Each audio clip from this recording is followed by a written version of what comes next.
any second. Yep.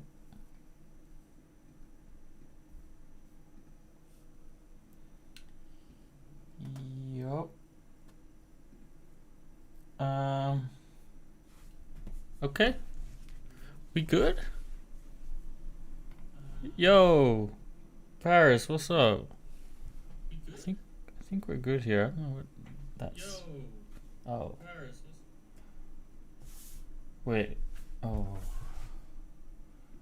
Huh. One sec.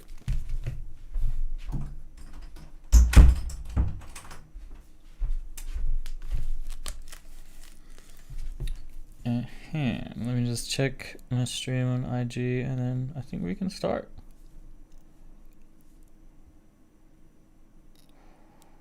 Can we? Oh.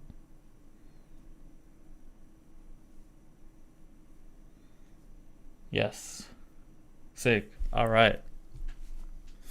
Okay, so I saw this YouTube video. Shouts out to Jason, what's his name? Hardware is Calicanis.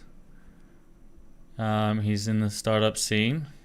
He's on this All or Nothing, All In podcast, which is very good, but he has his own podcast, it seems, called This Week in Startups.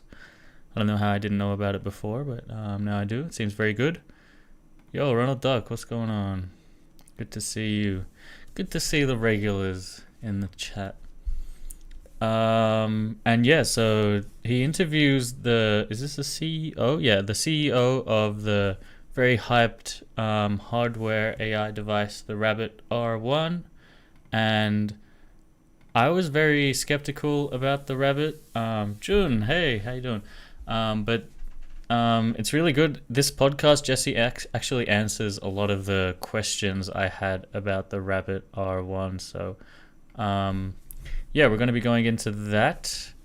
I just made some changes on the stream. I have this new doing now thing, which syncs this thing with the OBS URL thing on the top right every 30 seconds. So that should sync up pretty soon.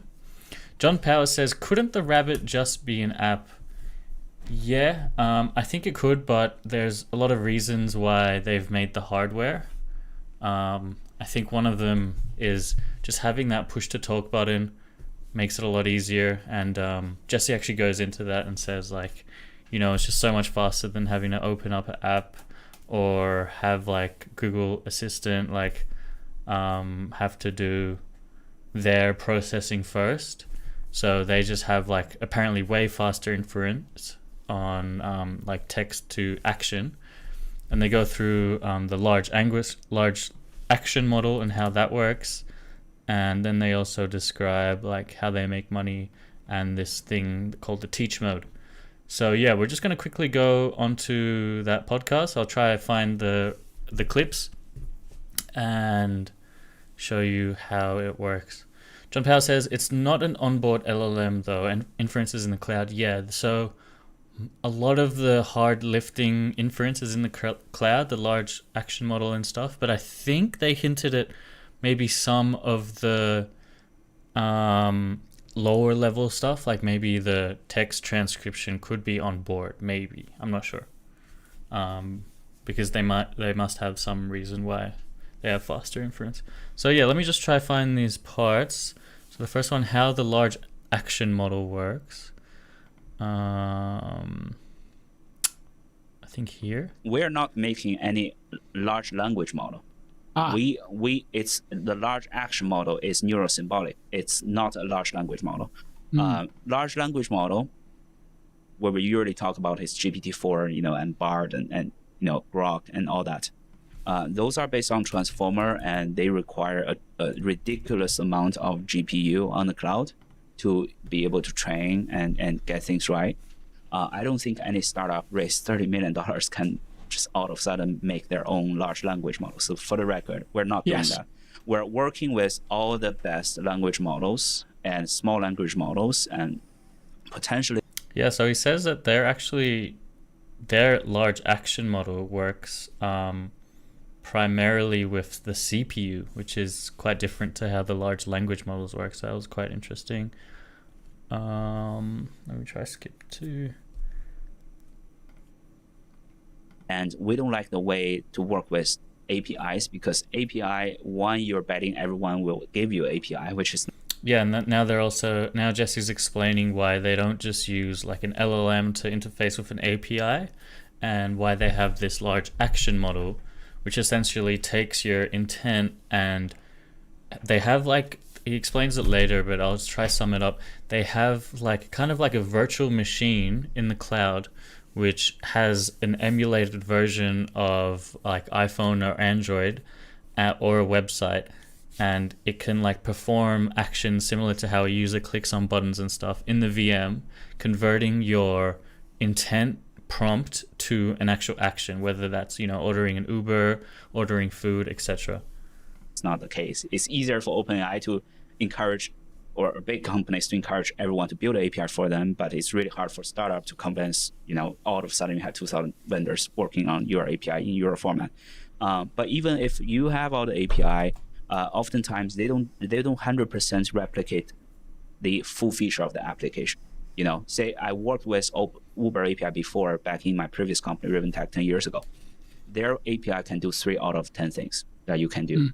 And it's really hard to convince them, say, hey, can you do all the things from their app? You know, they have no incentives. So we don't like the API. That's why we were like, okay, hold on, let's take a step back. Let's think about a universal solution. Let's create an AI for a universal solution to whatever the application is. It's an Android app, iOS app, Windows app. How can we build a universal solution? Knowing that language. Jump out asked, their business model, hardware capex plus SaaS subscriptions. Infra sounds expensive. So apparently they're not making much margin on the hardware, and that's not like their main aim. Like, as you know, the hardware is, the device is only $200 US, which is quite cheap compared to any other like gadget, I'd say, in this field. But so then later they do talk about the pricing model, how they make money, and it's kind of linked in with this teach mode. I'll try to find the clip for you.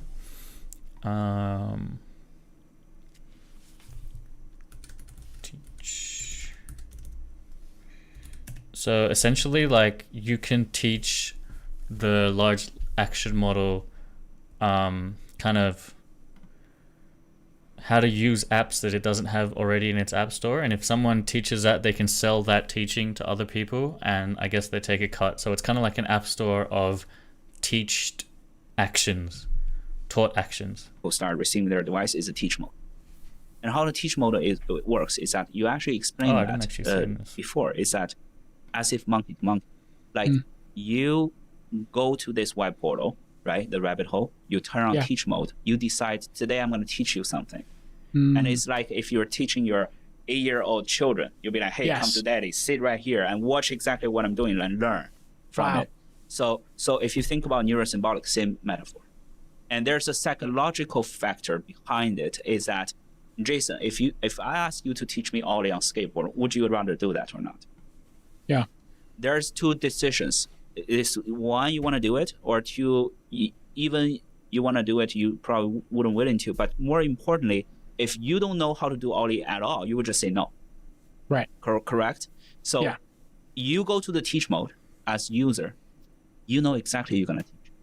Right. You're not going to teach how to use a skateboard if you've never been on it, or skiing. But if you said, hey, how do I carve skiing on it? And if I opt into that, it's going to be good training data, is your point. Yeah, so that was pretty interesting. I didn't expect any of this, and I don't think they talked about any of this in their keynote.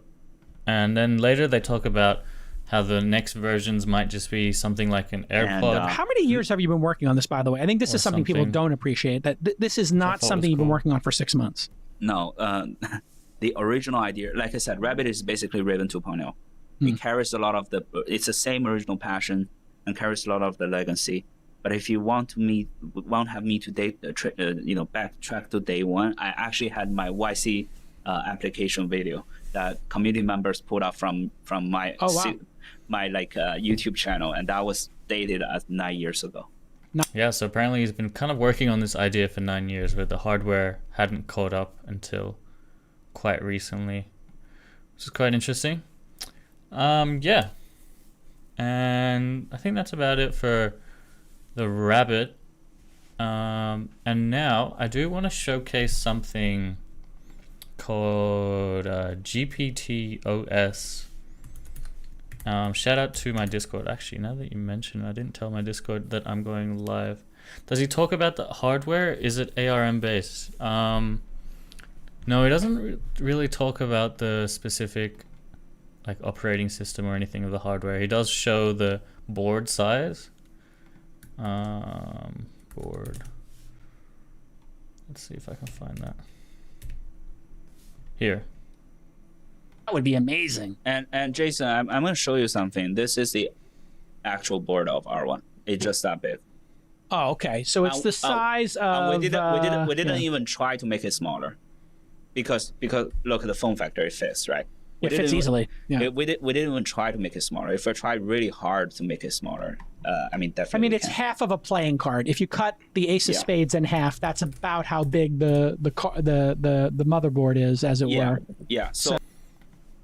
Oh, I got a message from Trading Noob on my Discord that I didn't see.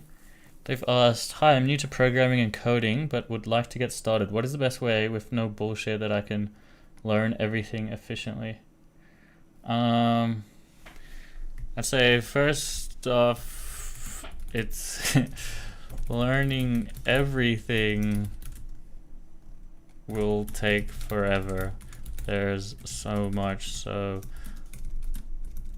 I'd say firstly pick a project or niche that you're interested in and try to make a project, try to make a beginner project in that. Plenty of free tutorials online in lots of niches. I don't know, that's a good enough answer for now.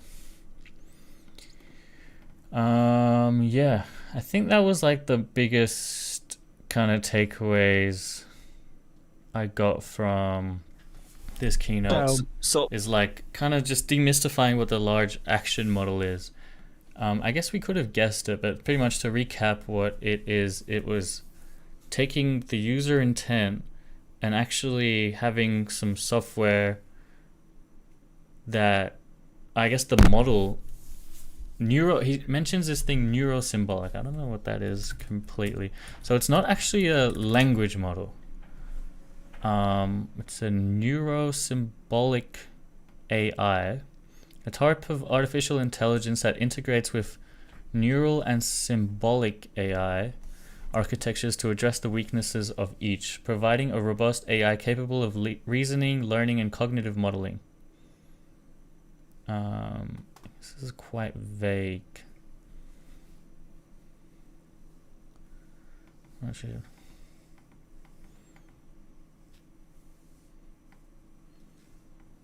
so there's like some kind of reasoning, and I think it generates actions at each step, like maybe like a list of actions. So I could probably say that actions probably look like XY coordinates, and whether it's like a click or a drag or something. And yeah, that like it's kind of like a vision into XY coordinates and actions. So like, yeah, that's my guess. Probably is something like that. Yeah, anyway, GPTOS. So shouts out to Brutal Strike in my Discord. They showed off, where is it? Showcase this. They're kind of making an Android app to kind of rival with the Rabbit R1, an advanced voice assistant. And it's open for like early beta registration. So if you guys are interested in that, definitely check it out. GPTOS. I'm not sure if you can just search it on It's gonna be, yeah, probably hard to find on the Play Store. Let me see. If we go to Play Store and search GPTOS, could you find it? Oh yeah, if you search GPTOS, you can find it on the Play Store. The logo is just a rabbit. Otherwise, there is a link on my Discord in the showcase channel. Japan asks, how'd you go with interpreter on Android? Did you figure out the matplotlib issue? I actually haven't picked it up since then. But so many other people are working on it, so I'm just gonna let them do it. Like for instance, Brutal Strike's GPTOS, it's very similar, but even easier, because the way I was going about it, you'd have to install Termux, you'd have to like enable Wi-Fi debugging, you'd have to be like connected to a Wi-Fi. It's just like quite complex.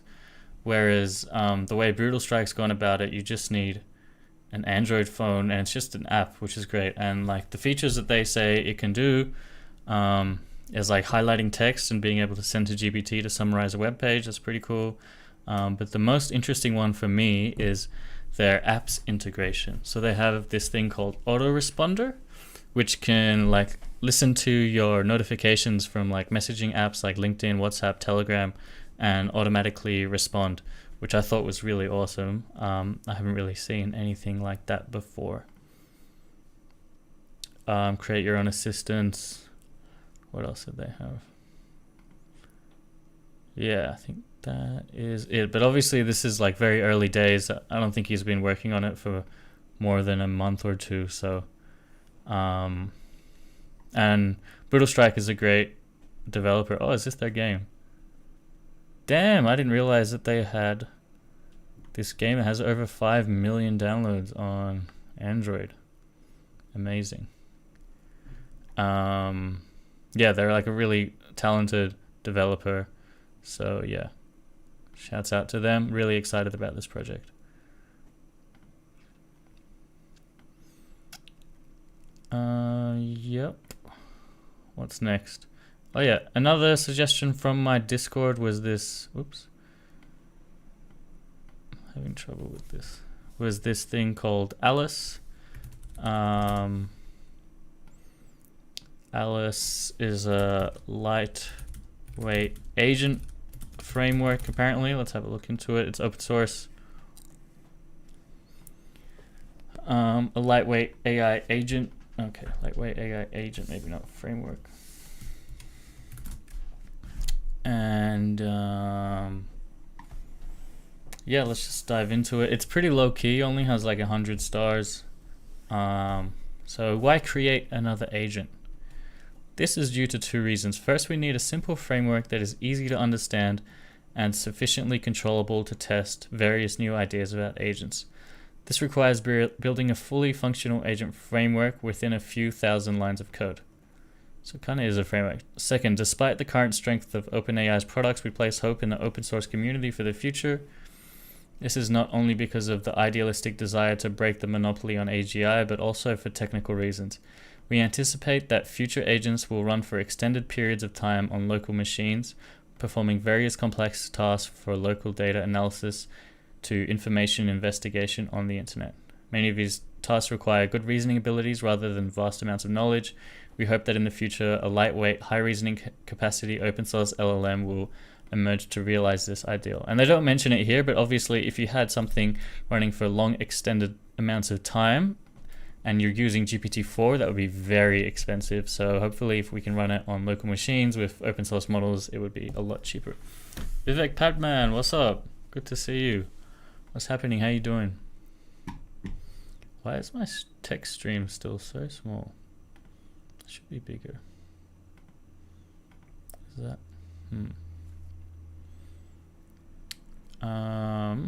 Hopefully that'll make it bigger. Yes. Oh no, it resizes. What? I don't know why that is. Yeah, nothing I can really do about that. Okay, I'm not sure if I'll go ahead and install this, but I just definitely want to check out like why I would maybe want to install this. We have designed several dimensions to compare Allice with mainstream AI agents. multi-agents, whether the problems are addressed through multi-agent dialogues. Yes, that's definitely a very important thing. I think we've figured that like multi-agents work a lot better than single agents. It's not Padman, it's Podman.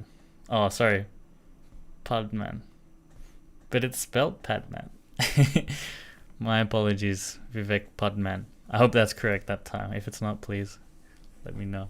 I just call you Vivek. That's probably easier. Dynamic creation, the ability to dynamically create agents during task execution. That's very cool.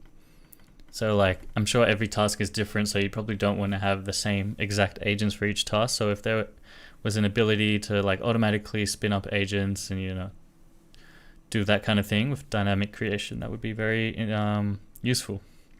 Interactive calling, whether dynamically created agents can interact with their creators. This improves fault tolerance for subtask failures, allows users to naturally participate as collaborators. Okay, not quite sure what that means. So maybe like some agents will be able to ask the user for feedback and stuff. Maybe that's what it means.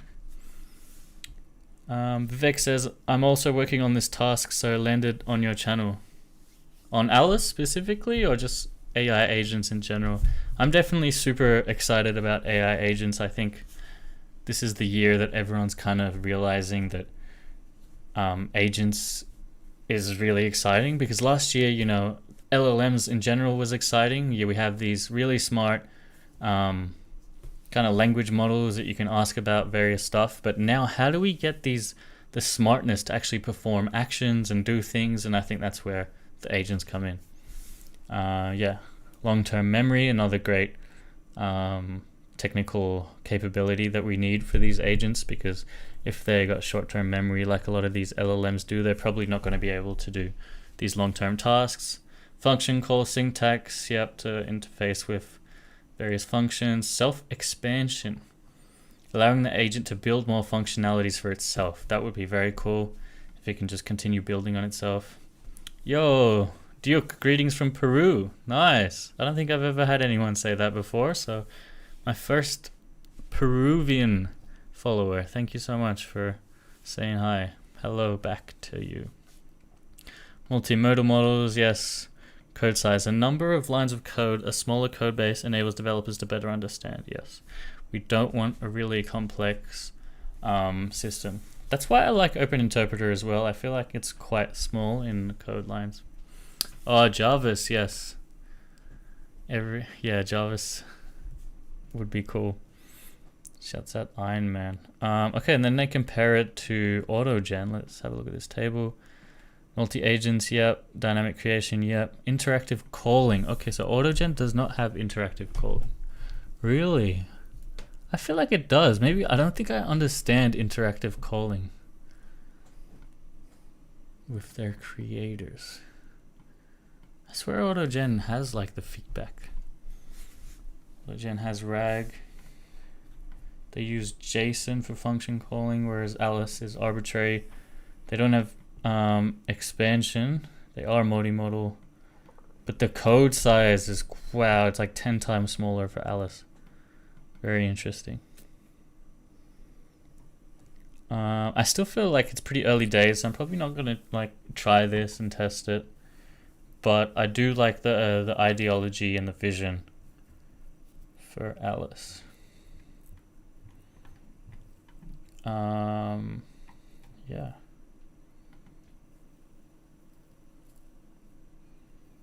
Shouts out Allice.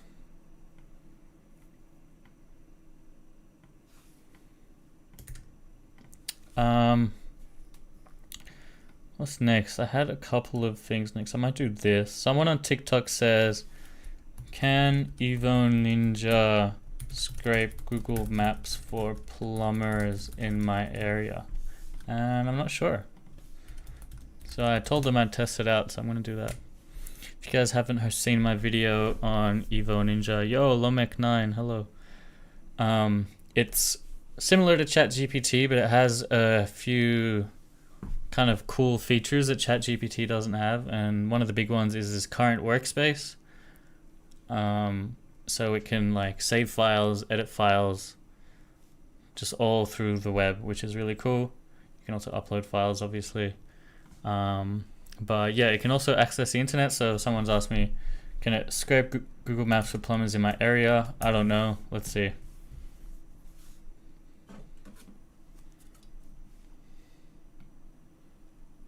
Oh, looks like we got a client-side error. Incorrect API. Oh, I think I need to create a new API key for this. Give me 1 sec. I'll just do that real quick.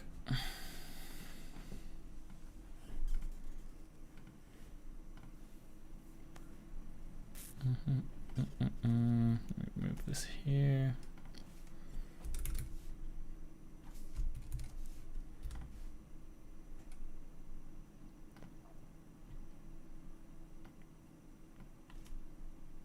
Wait, what?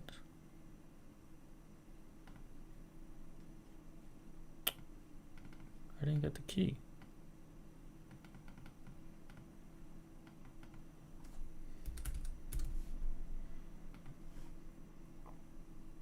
There we go. Okay, I've saved the key. Let's try that again.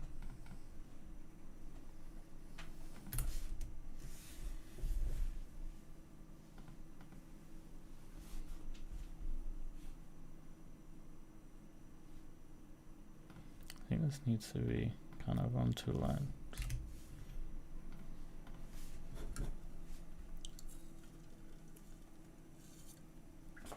So yeah, Evo Ninja kind of claims it uses multiple agents as like a researcher agent which can browse the internet. There's a like a CSV agent or something that could like look at CSV sheets and stuff. It did that pretty well. We actually had it to like edit a CSV file before. I need the specific location. All right, let's just do Sydney CBD, Australia.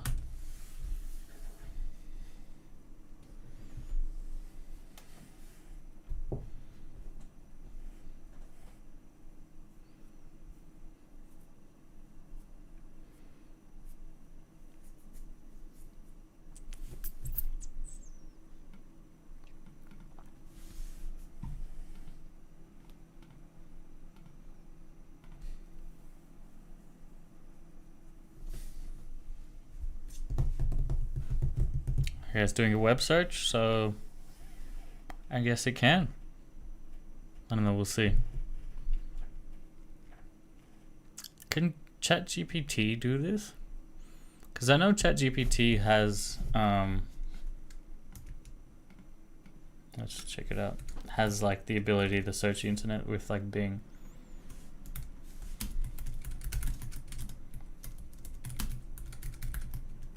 Let's compare ChatGPT to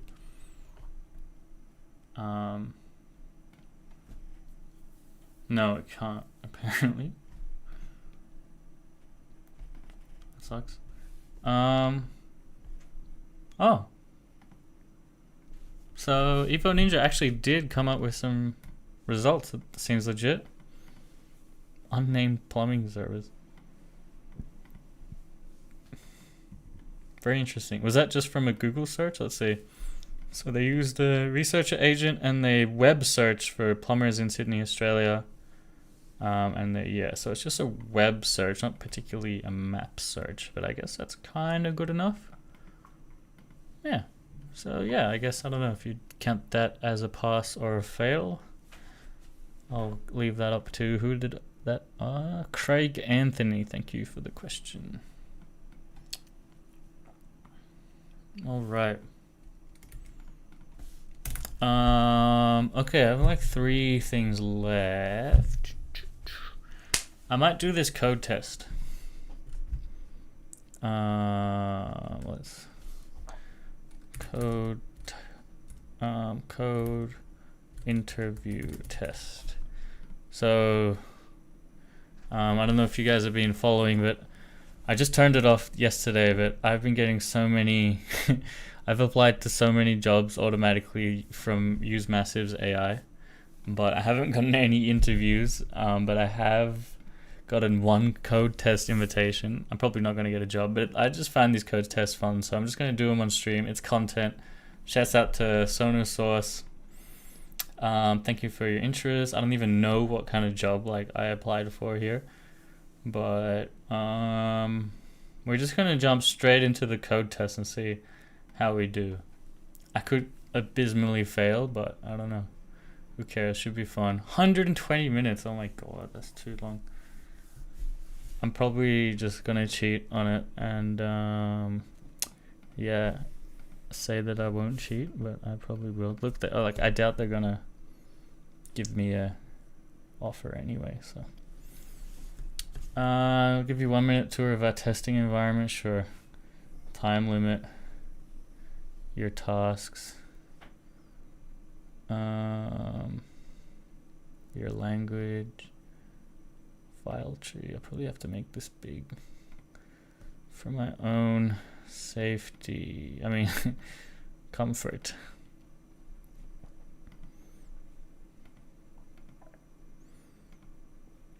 Okay. I don't think that this will be suitable for Instagram, so I might have to turn off Instagram here. Apologies everyone there. Find nature. I'm doing a coding test now. If you want to see it, please jump on Twitch or YouTube or Kick. Same handle, tech friend. But yeah, it's just Instagram only lets me stream in portrait mode, so I'm not going to be able to stream this whole window properly. Apologies. Yes. Okay. Everyone else, let's do this. All right. Hold on, let me change my language. Where was language? I said it was up here. What the fuck? File solutions. You can't change the language settings. Dark theme. Uh-oh. Oh no, not light theme. They said there was a way to change a language. No, you're kidding me, right? I don't want to do C#. Leave editor, use Control M. What? There's no way to change the language?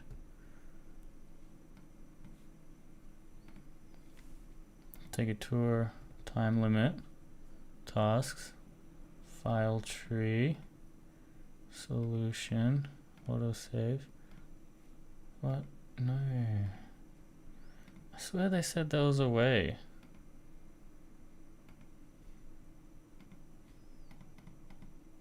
Oh my god. Maybe this is a C# test. I don't really want to do a C# test. Huh. Alright, whatever. Should we just do C#? I haven't done C# in a long time. Probably gonna have to Google a lot. But it's alright. Maybe this will be easy. There was a panel which disappeared. Yeah, I thought so too. In the first thing, it was like up here, right? They were like, you could switch your language. Whatever. Write a function, class solution, given two non-negative integers a and b, return the number of bits set to 1 in the binary representation of a and b. For example, if a is 3 and b is 7, the function should return 3, because a binary representation of a times b equals 3 times 7 equals 21 is 10101, and it contains 3 bits set to 1. Assume that a and b are integers within the range 1 to 100 million. Is it 100 million? Yeah. Focus on correctness. The performance will not matter. Oh, it should not be the focus. Okay. How do you do a variable in? You go int multiplied value equals a times b. Okay, and then somehow we turn that to binary. I have no idea. C# turn int to binary. To represent int as binary, use toString and set the base to 2. Oh, okay. Dot toString 2, like that. ToString, consider negative string representation of a value.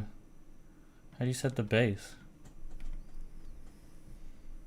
Hey, how do you manually add models in LM Studio? I can show you, Saad.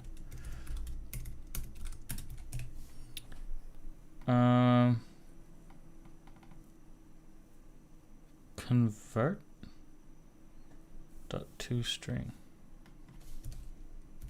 Convert toString. Is that gonna? Oh, nice. Multiplied value 2, like that.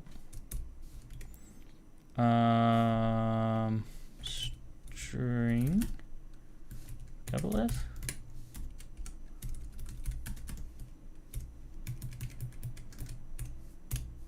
Okay, that seemed to work.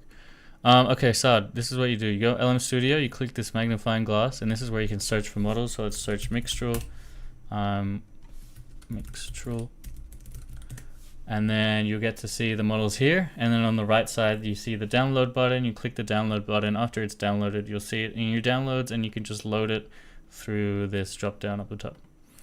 Hope you got that.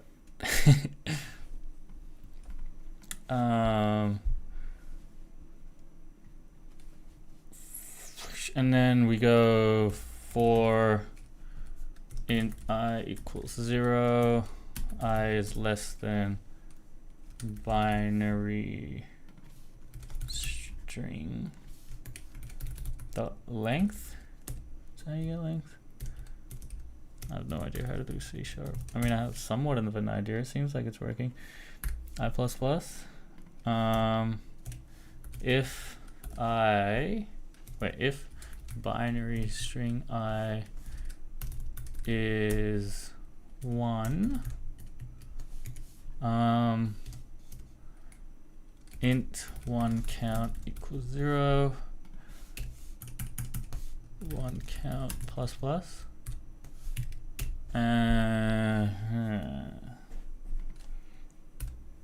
then we just return 1 count. That seems pretty simple. Can we run it?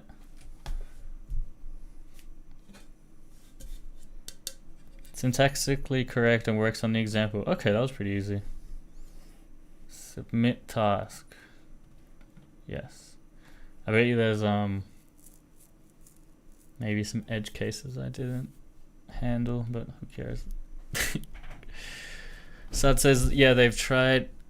Download is too slow. I downloaded via Hugging Face 500 gigabytes. Okay, so if you've already downloaded them, Saad, go to your My Models, and then here you can select the location of your models.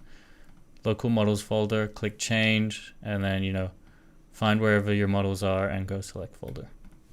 If you've already downloaded them elsewhere. Okay. Task 2. Imagine a landscape consisting of hills and valleys. Yeah. I can't be bothered doing this, dude. Let's just submit that. Submit. Can you submit a non-working solution? You can. Skip. All right. Oh, thanks for the crown, Saad. Appreciate you. Thank you so much. I'm glad I was able to help.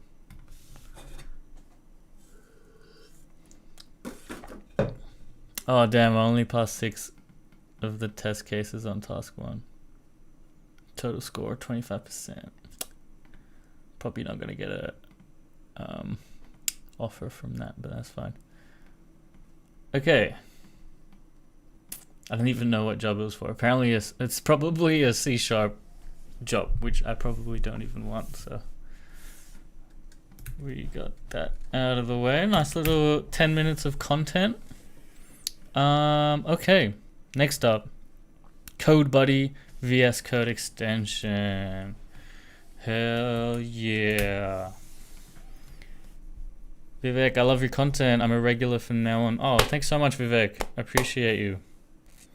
So yeah, CodeBuddy. If you guys haven't heard of CodeBuddy, they were one of my favorite coding assistants because they were one of the first ones that could apply changes across multiple files through a text prompt. Yo, Vladdy, thanks for the heart. Sad says they've searched every website to try explain the LM Studio. Thank you for saving time. No problem, man. If you guys have any questions, hopefully I can help you like I helped Sad, so feel free to ask them in the chat. Otherwise, yeah, I'll be going through CodeBuddy's VS Code extension.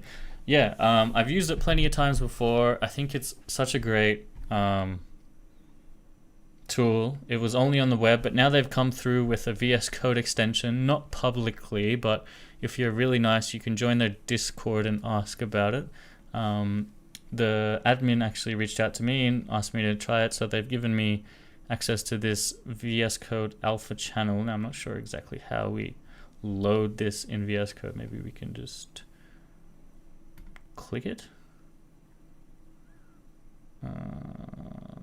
Try installing on VS Code. Yes, that's what I'll try to do. Let's see. Open VS Code. I'm going to open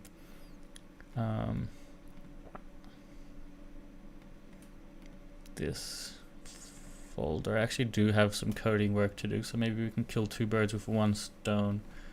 Let's see if I can just drag and drop this into VS Code. Will it work like that?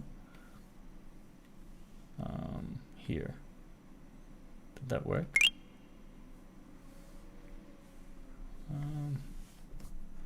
CodeBuddy. No. Yo, thanks for the fire, Vladdy. Vivek says, what do you think about foundational reinforcement learning models? I don't know. What even is that? Honestly, I'm not too good with like the technical aspect of these models, like the whole LLM architecture and how does like reinforcement models compare to the other models? What are the other models even called? I know about foundation models in general. Yeah, I think they're great. Obviously, there's like three big ones, or maybe two, like Llama. A lot of great models have taken from these foundation models and built on top of that. Oh, it's like LLM for actions. Yeah. So actually, at the start of this stream, we were talking about R1's. Sorry, I need to sneeze. Rabbit R1's large action model. At the start, I was very skeptical because they didn't show anything about it or how it worked. But I listened to this podcast this morning with Jesse, the founder, and Jason Kalinakis, and they actually answered a lot of my questions. So it's kind of like a model that's running in a VM, and it's not a language model at all. I assume it takes visual like UI input and outputs actions. Yeah. So I think that's very cool. There's obviously a lot of benefit for that. Like if you don't need to use language, then it's probably going to be a lot faster if you don't. And that's apparently what the result is. Jesse was saying like their cloud costs are very small. They don't need GPUs. They do it all on CPUs. So yeah, there's definitely a lot of value in that. Vladdy says, you're doing something I also wanted to do, living a dream. How do you monetize all of this? Is it easy to monetize tech content? Vladdy, great question. So there's a few ways I monetize it. Every day, like as you get bigger, the opportunities increase. I think the biggest one is brand deals and like promoting other tools and startups. That's where most of the money comes from, I think. And then obviously we have ad revenue, donations on streams, which is a lot smaller, but still something. And then ideally, like what I would want to do is be able to build my own software product that I promote myself organically and I show myself working on it and it actually delivers value, but I haven't really built anything that impressive yet. I do have one product that I have made very small amount of money from, and that's Timestamp Genius, which is something I use myself to make timestamps from YouTube videos, but it's quite a niche thing and I don't think many people use it, so I haven't really like focused too much on it. I'm just waiting for the next big AI agent play that I could hopefully get get a hold of. So it says, I think future programmers will use natural language if AI advances. Yeah, definitely. I think it's a combination at the moment. It definitely is a combination. So you do the broad strokes with natural language. You be like, hey, GPT, make me an app that does XYZ. And then maybe it can't do like a very niche thing or doesn't understand a niche thing that you might have to manually code. But yeah, in the future, maybe it's all through just natural language. Who knows? Okay. So how do I install a plugin manually? Install from vscode. Here we go. Nice. Awesome. Here we got the new codebuddy vscode extension. Important things to know. codebuddy doesn't know anything about your project unless you include it in your prompt. When creating new files, remember to select the file tree checkbox to include the file tree directory, but only the folder. Okay. Use the context memory dial to know how much of your context memory you are using. If you're using too much, you can reduce the amount of context memory you have left for your prompt and codebuddy's response. Okay. I'll have to log in. Hopefully I don't dox anything here.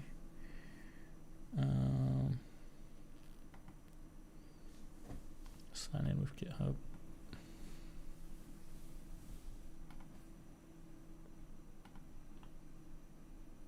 I think that worked. Yes. Authentication successful. Okay, so we have GPT-4, 10 credits per request. Whoa, that's a lot. GPT-4 Turbo is a bit less. GPT-3 is heaps less, but we do have 260 credits, so that's 26 GPT-4 requests if we want. Okay, so let's have a look. So I have this project. It kind of takes, where's the main page? Index? Yeah. It takes in a CSV file, does a bunch of processing on it, calls certain APIs using the data from the CSV file, and appends new columns to the sheet from the API. Now, what I'm trying to do now is replace some of these APIs. This might not be the best test case. Actually, you know what? I'm going to work on Timestamp Genius for this testing, because I think that's a really cool product that makes a lot more sense than this other one. It might be, the other one might be a bit dull. Let me just run it here. There's a couple small things that I wanted to do.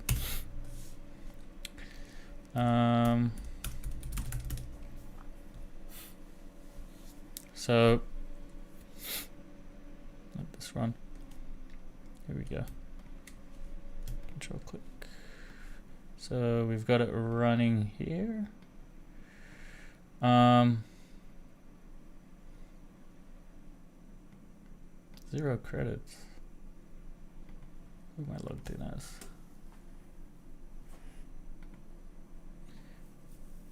I want to add a loading spinner. Okay, nice, that's better. So I'll show you an example of the tool running. We'll just use my last live video. Already signed in. Search for the latest tweets I've made. And we'll post that here. And how it works is it processes the transcript and then sends off chunks of the transcript to ChatGPT. and gets timestamp summaries, or at least it should. It looks like there might be a bug. Nope, it's just slow.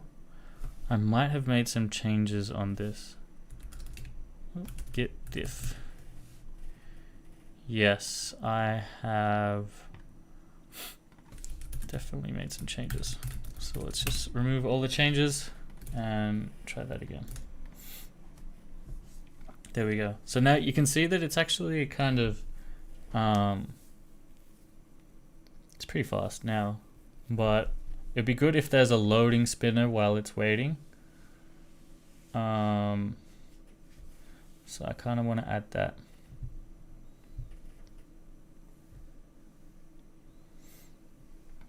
I'll just add this as a comment here. I think that would help people out. Where are the comments? Multi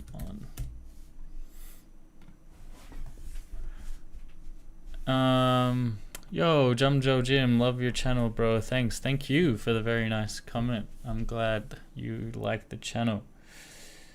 Okay, so codebuddy. Codebuddy.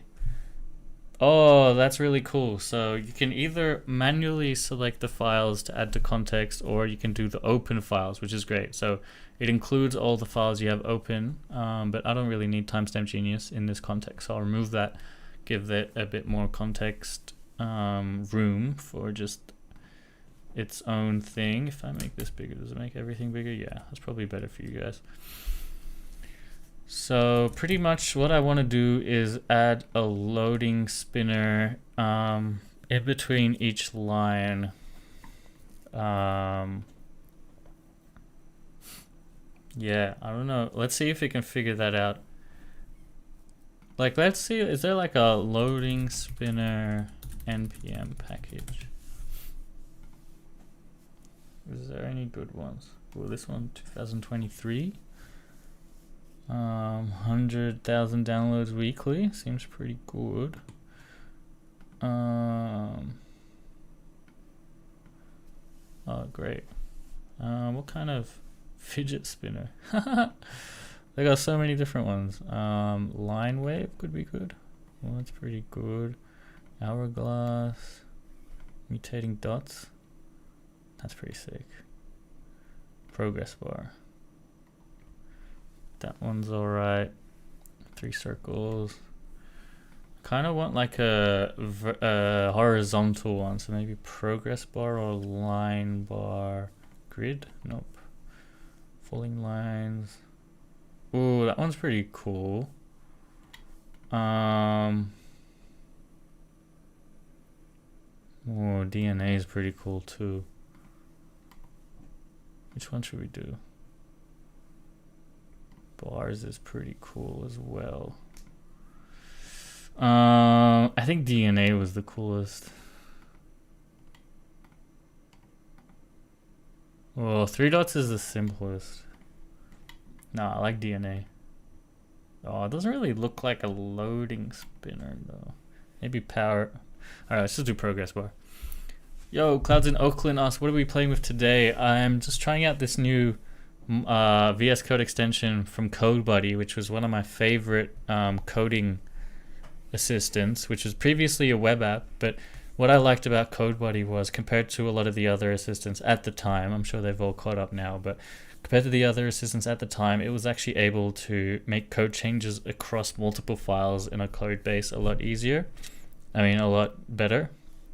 But now, a lot of the other assistants have caught up. I think Ada in particular is pretty good at this.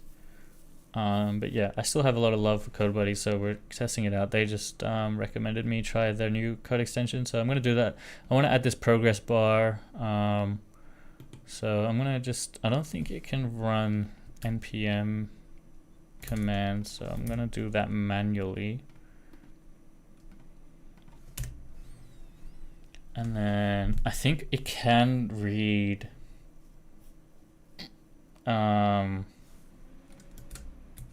URLs with maybe an @ sign. Maybe not.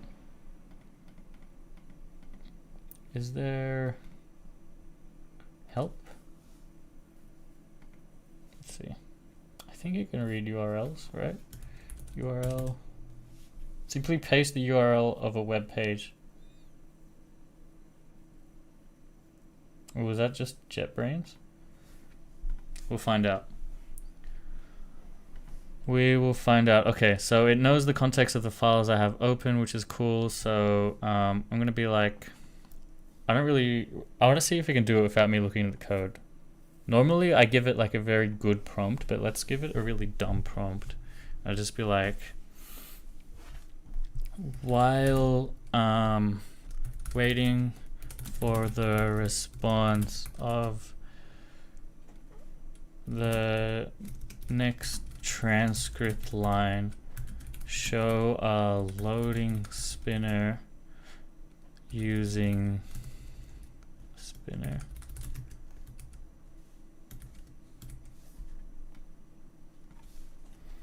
From these docs under the last rendered line. All right, can it figure that out? Let's see. Oops. I don't know how long this will take. I kind of want to go get some water. Yeah, I'll be back in 1 sec.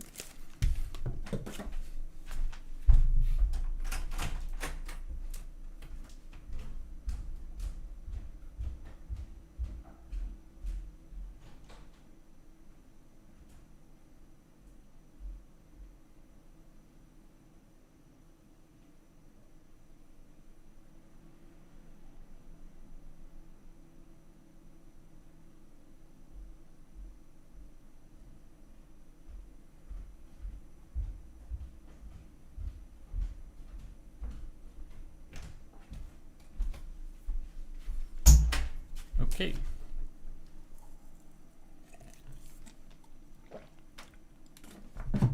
Jum says I should create up-to-date rankings.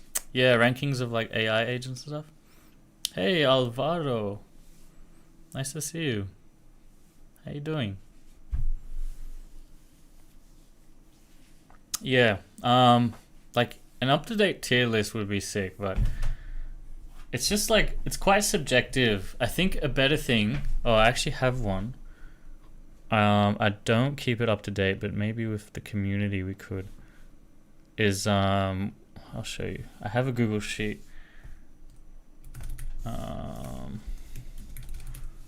Is it this? Yeah, like check this sheet out. So I have like these 3 agents, and then I have like what their capabilities are. So I thought that was pretty cool. So yeah, having something like this public would be pretty good. I'll put that in my to-do, I guess. Make AI agent rubric public. Alvaro says, watching what new AI thing you are showing us. That's good. I'm glad it. Can we create a public text environment? That's a thing, like, are you talking about this sheet? I could make it public. Is it currently? Yeah, currently it is public. Oh, public to view. A public test environment. What do you mean, Vivek? Like, what would be in the environment? Like, I could make this public to edit, but I feel like trolls and stuff. So I think public to view, and then it's like, we'll make a intro sheet. Created by TechFriend. Oh, not TechFriend Media Kit. For suggestions, join the Discord. And then I'll post the link to my Discord. Invite people. Copy. Okay. And then make this really big. 50. No, 47. That's too big. 35. Okay. Vivek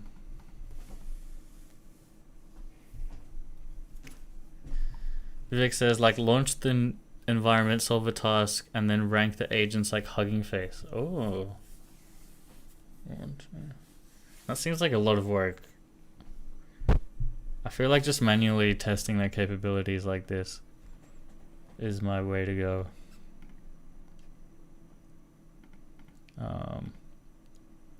I could do this, and then I think there needs to be a coding one.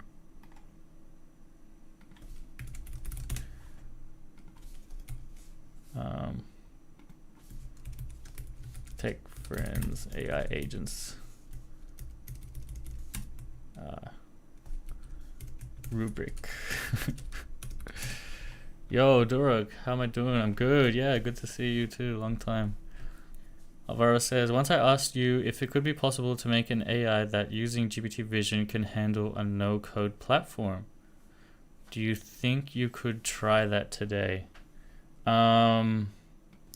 Yeah, I think that's possible. There's like open source agents that use vision to do stuff. There's like two of them. One is self-operating computer, which could work, and then there's the other which I have a bit of a preference towards, and that's Open Interpreter, and they have an OS mode. Theoretically, it could do interface with no-code platforms, but yeah, I mean GPT-4 is quite expensive, and I don't think it'll be great at the moment. So yeah, happy to see you're doing well. Thanks, Doric. You too. Thanks for the gift, by the way. Appreciate you. Yeah, so let's see what codebuddy said. To incorporate a loading spinner, we'll install the React load spinner. Is that what we just installed? Yes, we did. Import loader in dashboard. Yes. New state is loading. Add the loader.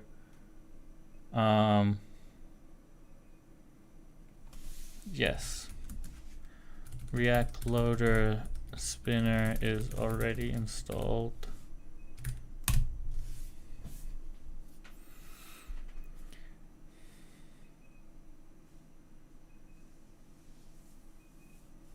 Vivek says, I feel both of their ideas aren't right. No offense, they are great projects. Interesting. Where do you feel like their ideas are lacking, Vivek? I'd love to know your opinion. All right, given that it's already installed, import the loader, do this, do this. Is there just like an accept button? Continue. Physics says you need action understanding. You can't just prompt LLMs to get actions and hope for the vision thingy to ground stuff. Okay, so you feel like that whole language action model large action model kind of thing is required. So very much with the Rabbit R1's way of thinking. Interesting. Okay, so we actually have some code changes here. Probably not yet saved. Dorok's going to sleep. Good to see you, Dorok. Thanks for dropping by.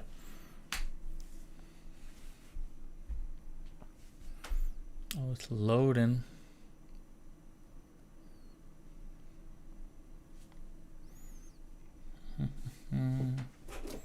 Eat some seeds. Get that magnesium.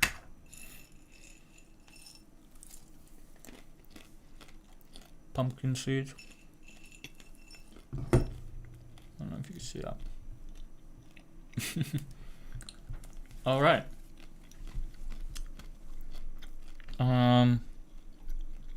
Oh, what's this? Show changes. Oh, sweet. Let's have a look. Import the loading spinner.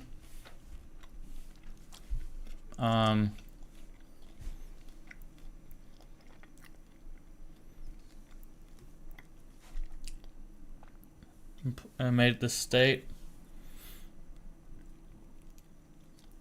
Set loading is true, and processing transcript. Okay.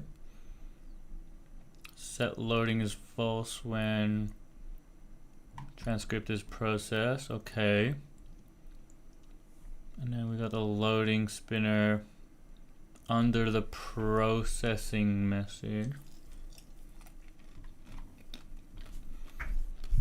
Where is the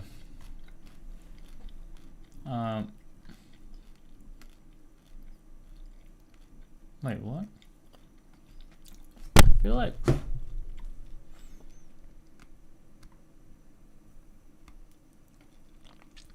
it's missing some stuff, but alright, let's just accept this. How do I accept this?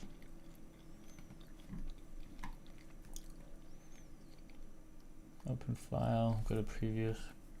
Accept all changes from right. Yes. Okay. So I've accepted all the changes. Did I save this now?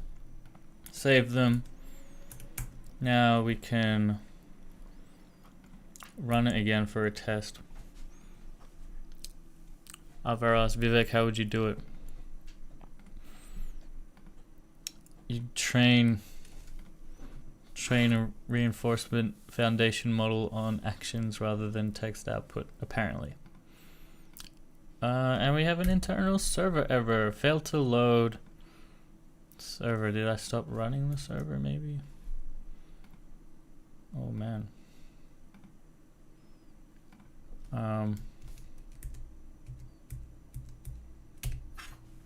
Wait. Oh no, it's still running. Alright, we'll see it here. Give me the error, please. Yo, N. Does CodeBuddy work with multiple languages? In the same project or in general? I think, yeah. In general, yeah, it works with multiple languages. It's just using GPT-4, so whatever language GPT-4 knows about, which is probably pretty much all of them, I'm sure CodeBuddy would know about as well. Why isn't this running? Compiled. Oh, it is. Internal server error. Okay, let's see. Module not found.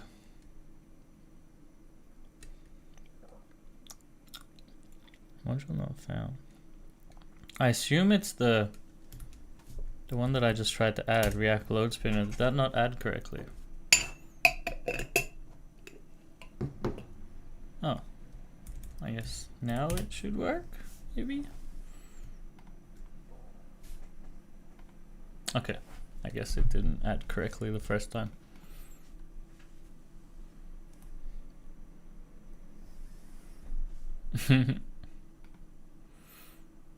Yo, moral of the story, content is top level, big fan. Thank you so much, Moral.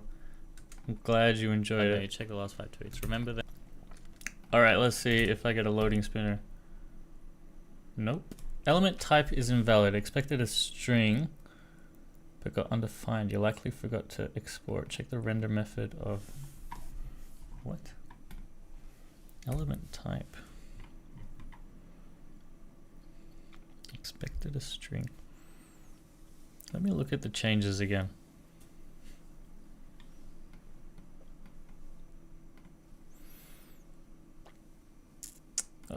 Here. React load spinner loader. Okay, good. Good. Is loading and loader. Type puff. Okay, so I don't think it read the progress bar type.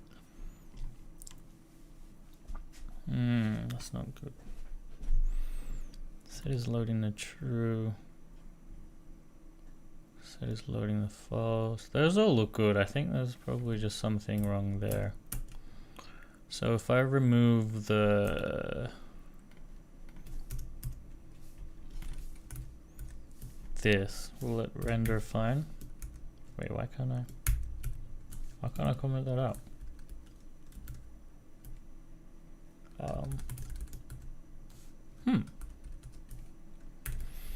It's not letting me do this.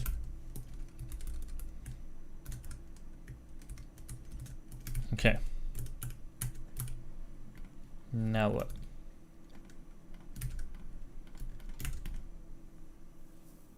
Okay, so it was that. Let me look at this. It's actually progress bar.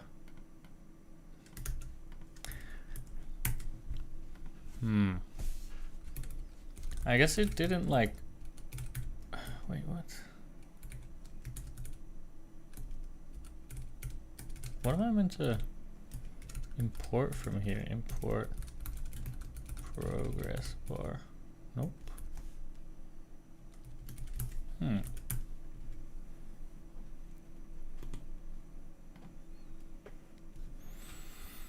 Import, with the curly brace.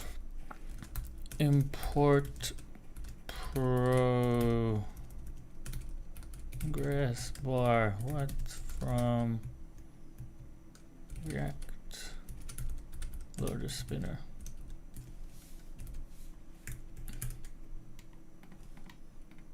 And then we'll copy this.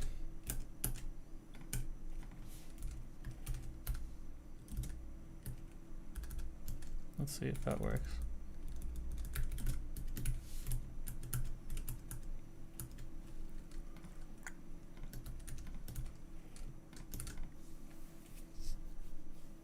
Sweet.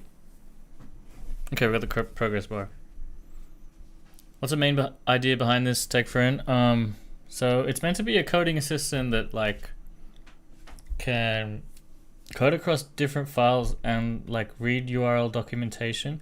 I'm not sure if the URL part works in this VS Code extension, because where I said it worked, where I read that it worked, sorry, it was in their like JetBrains extension. So I think it doesn't work with VS Code. Yo, plus jobs, Paul, good to see you. Running a bit late as usual, no worries. There's Codium and Kodi in the same category, and of course Copilot, yeah. I've tested Codium and Kodi. I wasn't too impressed with them, and Copilot I just don't want to pay for, so. But yeah, I have liked codebuddies on there, on when it was on the web, but yeah. Now I'm trying it on. Do we not have generate time stamp completion? Okay. Let's make a new conversation here. Can we clear chat? From dashboard, move the progress bar loading spinner to be exactly where the next line of text generated from generate timestamp completion will be. Have it show while waiting for generate timestamp completion.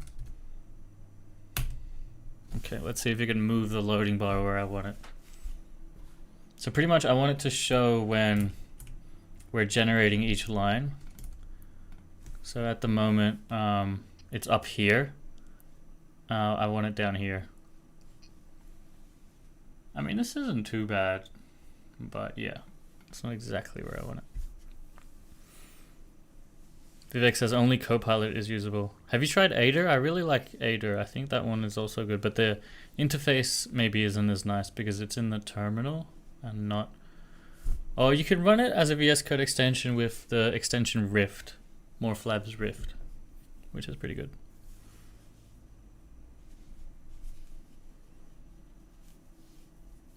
.ca, yay Canada, yeah. I think they must be Canadian. We'll create a new variable loading index to keep track of the index of the timestamp. This will be updated every time. We'll modify the rendering of resulting timestamp to include the loading spinner index. We'll update loading index to the next index. We will then, oh, that's interesting. I wonder if this will work. So I think all of these timestamps are coming and being placed in a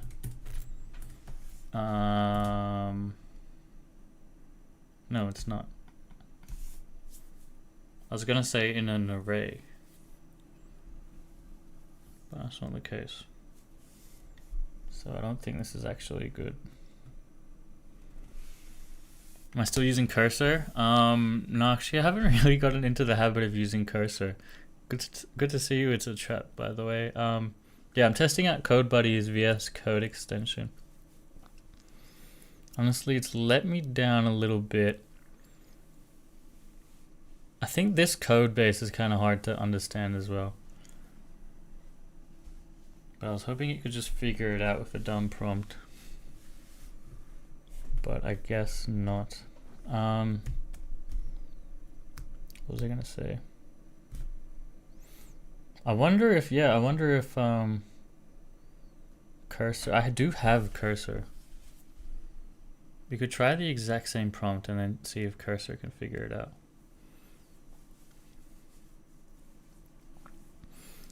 Can cursor read from URLs? I'm just gonna say okay here. Let's see what the new text scoring index. Wow, it's removed my comments. That's not good. No, this is not good. I'm gonna discard these changes. All right, let's give cursor a go.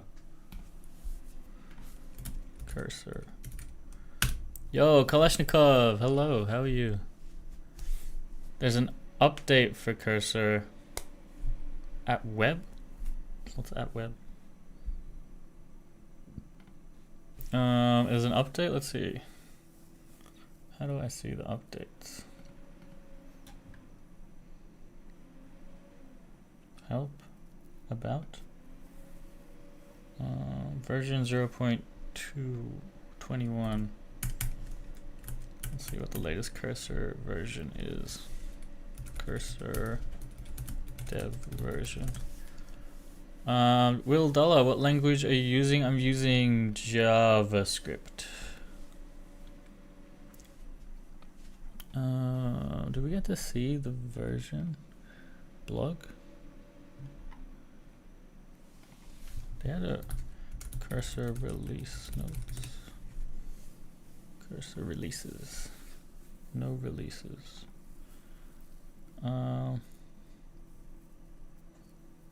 Features?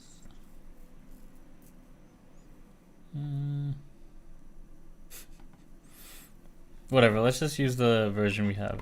Hopefully it's the latest one. Oh, changelog, here we go, that's what I was looking for. 0.23, ooh, I don't think that's what we have. 0.21, okay, how do we update? How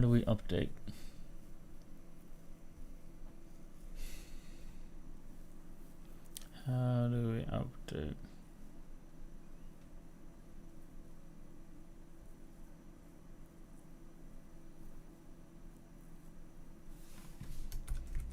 Update.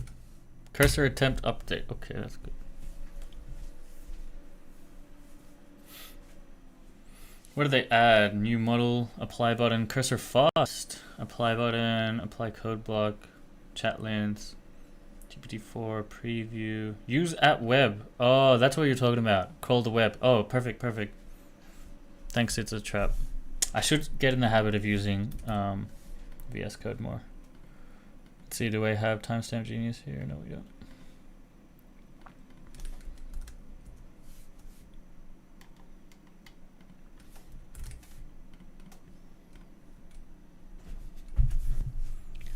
Okay. Timestamp genius loaded. Where is the dashboard page? Dashboard. Won't go to it. Go to definition. From here.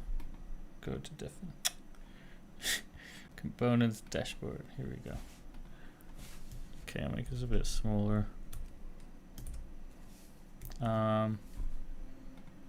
Where's the terminal? Greetings from Mexico. Greetings, Kalashnikov. Good to have a Mexican viewer. Viva la Mexico. El Mexico? Viva Mexico. Alright. Sweet. Alright. let's see if this can read this documentation. And do the thing. How do I get the chat interface? Yo, thanks for the follow, Pashka. Appreciate you. I think it was like Command M? Yes. Okay, here we go. Add context. Let's add dashboard. We can also add URL. Let's add that. Does that work? They also said at web. Whoa, whoa, whoa, no, no, no, no, stop. Cancel. Dashboard at web. Huh, that didn't seem to work. At URL.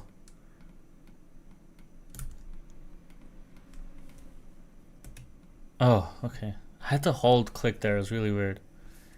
At URL. Let's do the other one as well. It says 2 kind of documents I need here. At URL.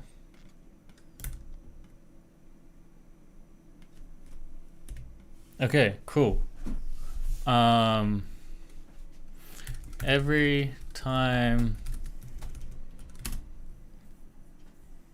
we are waiting for the response, every time we are waiting for the response for generate timestamp completion, add a progress bar loading spinner as per docs at the end of resulting timestamps. Okay, this is kind of a better prompt, so it is a bit unfair to codebuddy, but let's see how it goes. Yes, viva Mexico, let's go. Hola Kalash, saludos desde Chile. Oh, viva USA. Viva Australia. Add the loader spinner. I've already done that. Import the progress bar. Mo, that's not how we import the progress bar though. No. No.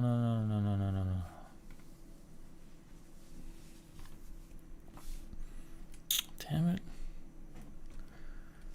The importation of the progress bar is different in the docs.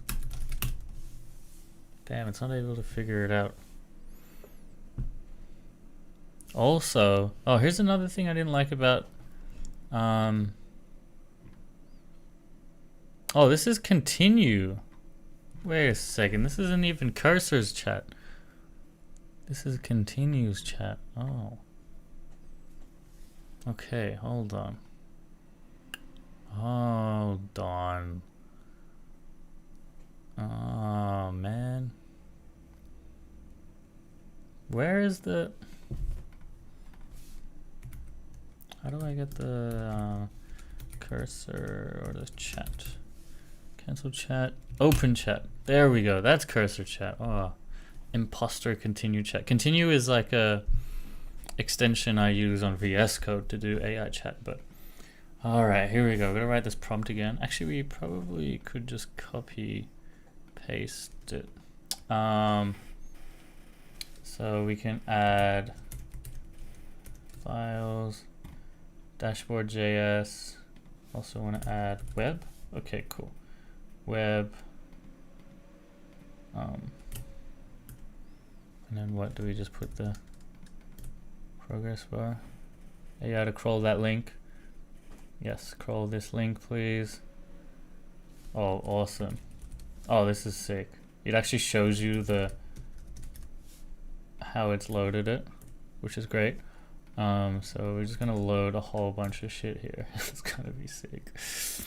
And then we'll copy that same prompt. And let's see how it goes.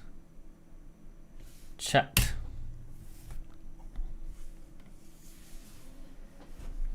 Awesome. So it like really quickly loaded these. Does it show? Oh no, it doesn't show It's indexed 2 URLs. And let's see if it can correctly import the progress bar and add it. Okay, it's saying first to do that, and then here we go, moment of truth. Moment of truth, progress bar. Okay, it loaded it like that. I don't know if that's... Oh, no.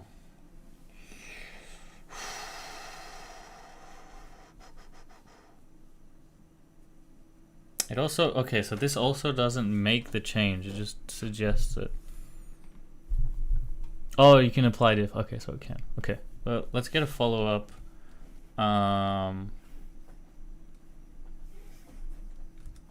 Make sure to only add the progress bar when waiting for generate timestamp completion. You're Australian, bro? Yes, I'm Australian. Saludos, hermano chileno. Alvaro desde Mexico.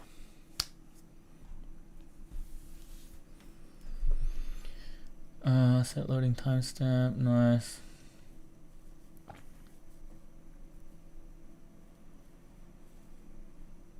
Okay, that's fine.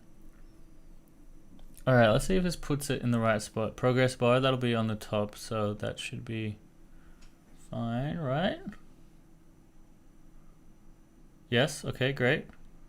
Oh, why is it continuing through every line? Interesting. Oh, it's adding everything.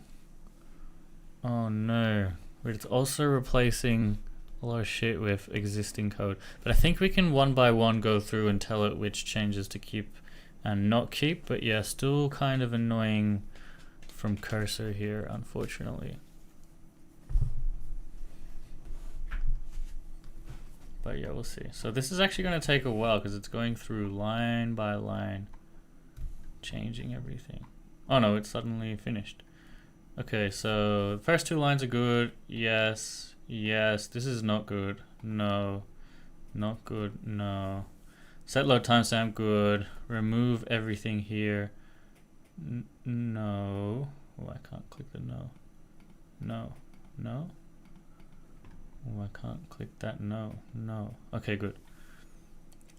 This, yes, yes. No. No.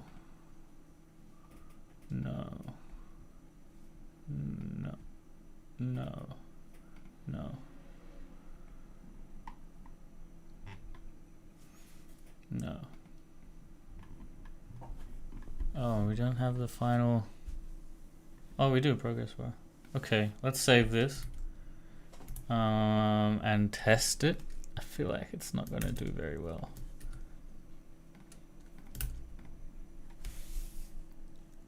Yep. Expected string. Oh, I think the import was wrong. I'll just manually fix that. Oh. What? Oh. The Vim is not good. What the fuck? Hello. Alright, cursor is weird. Maybe this is why I don't use it. Huh?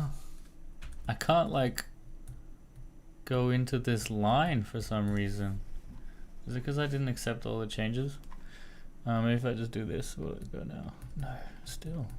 What the fuck? Alright, I'm gonna go back to vscode just to edit code. Oh my god, I accidentally opened visor. Kolzhikov says, I want to learn programming that you recommend that I start and be a great programmer like you. Yeah, so I always tell people to start building a project that you're interested in. Because when you're interested in something, you're going to get that like natural motivation to keep going. So yeah, there's plenty of, I learned a lot of shit from YouTube or just Google beginner tutorials of like any project you're interested in. So for me, it was like gaming. So I'm like, how do I build a game? Begin a game building tutorial, for example, or like what particular type of game, maybe like racing games or whatever. And if that's a bit too complex, maybe like start earlier 2D gaming example. Wow, this is the exact same as we had before. That's funny. Okay, so they're about the same, I guess. CodeBuddy and Cursor in the end. For some reason I have these weird experiences with Cursor and Vim, so maybe that's why I haven't used it properly, but yeah. If I was to, do we get an error? Why did this stop? No, it's just a warning. Or is this a different video? No, it's the same video. I'm just gonna manually change this myself. Loading timestamp, set to true here, yep. This will actually be here.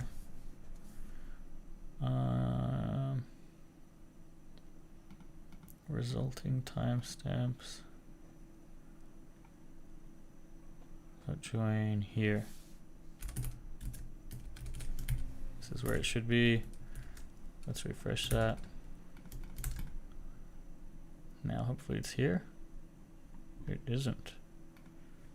Why is that? It's just hidden. Nope. Oh, it's down there. Position absolute.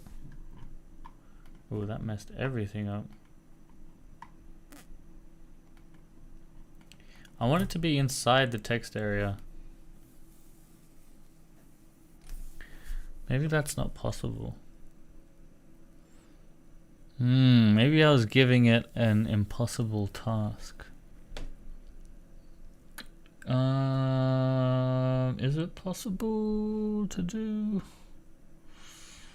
values? Can I add a HTML SVG inside a text area? Probably not.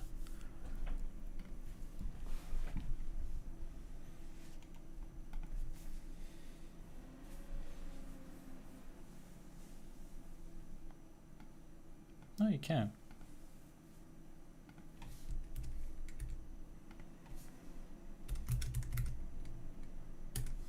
Oh.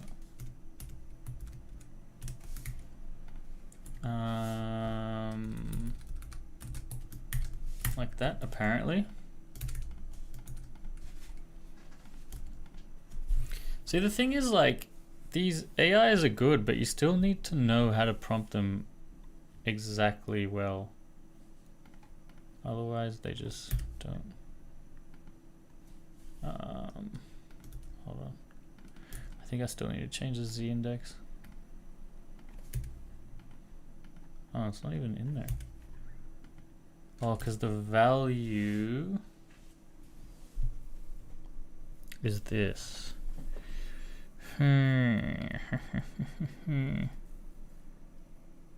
What type is value? HTML or string? I don't know, the value, string, number, read only string. Damn it. Oh, what about if we remove that and we just have this? Yeah. I wonder if that'll work. No. It won't. If this is just normal text, will it work? Hello.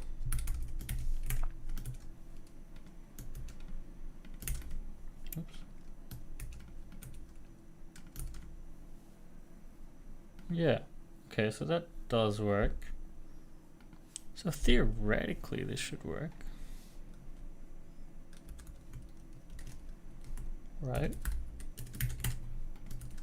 If we had two different texts. No. Damn it.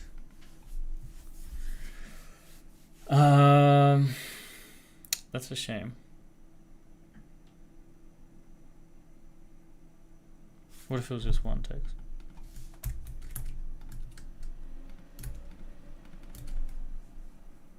Oh.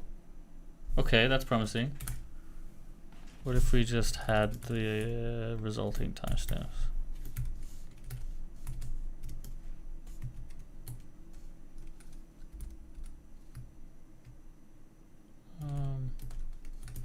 Hold on, I still need to comment this out.